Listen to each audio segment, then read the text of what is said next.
Des paléontologues avancent qu'il serait possible de dater l'apparition du sentiment d'empathie chez nos lointains ancêtres. Et cela grâce à quoi? Grâce à la découverte d'un fémur dont le col a été brisé et puis s'est consolidé.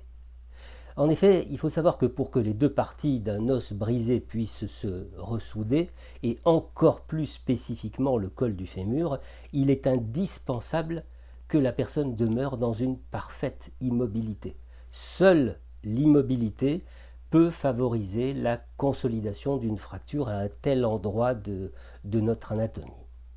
Et les paléontologues de souligner que pour qu'un individu ait pu survivre à une immobilité d'une telle durée, il a évidemment fallu qu'un tiers prenne soin d'elle, que ce tiers la nourrisse, qu'il la protège du froid et des bêtes sauvages. Quel sentiment peut conduire un individu à agir de la sorte auprès d'un de ses congénères, si ce n'est l'empathie? Alors, on pourrait se dire qu'en des temps si reculés, les blessés et les invalides devaient être abandonnés, livrés à eux-mêmes et donc condamnés à une mort certaine. On pourrait aussi se dire que parfois un geste qualifié a posteriori d'humain aurait pu consister dans l'application sur la blessure d'une espèce d'emplâtre de l'époque, emplâtre censé agir pour le bien de la personne. En fait, ce que nous pouvons retenir de l'histoire du col du fémur consolidé peut se résumer ainsi. Tout d'abord, le soin. Le soin dans son acception la plus large. Parce que si l'emplâtre, en tant que traitement, fait partie du soin, tout comme aujourd'hui, le traitement n'est pas le soin.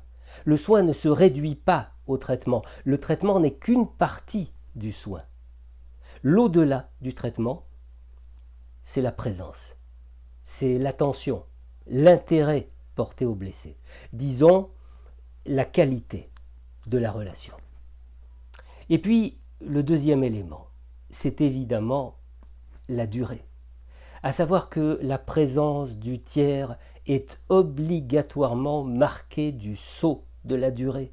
Le blessé doit pouvoir compter sur celui ou celle qui veille sur lui, qu'il soit allé chercher de quoi alimenter le feu ou chercher de la nourriture, le blessé sait que l'autre reviendra et qu'il demeurera présent le temps nécessaire.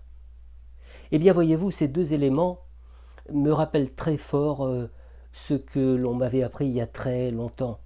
Au début d'une thérapie, ce qui est à toi est à toi. Tu te gardes tes crasses, mais ce qui est à moi est à toi. Façon de dire, vas-y, tu peux t'appuyer sur mon bras, je te soutiens et je ne me laisserai pas contaminer par ta souffrance. Et puis, plus la thérapie avance, et plus le poids sur mon bras s'allège, jusqu'à la fin de la thérapie, où ce qui est à toi reste à toi, ce qui est à moi, je le reprends.